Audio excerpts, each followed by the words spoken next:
Waa kuma Cabdiraxmaan Tuur, hogaamiyihii buugga laga qoray ay dhalisay hadalhayn badan. Shaqooyinka uu ka soo shaqeeyay maxay ahayd?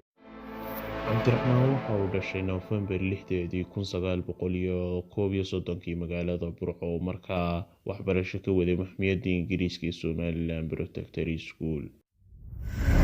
Waxa uu waxbarasho ka helay dalka Suudaan 1948 si uu wax ugu barto dugsiga sare ee caanka ee Antoob. Waxa uu kula kulmay qaar ka mid ah madaxda mustaqbalka ee Suudaan sida Sadiq al-Mahdi iyo Xasan al-Tarabi.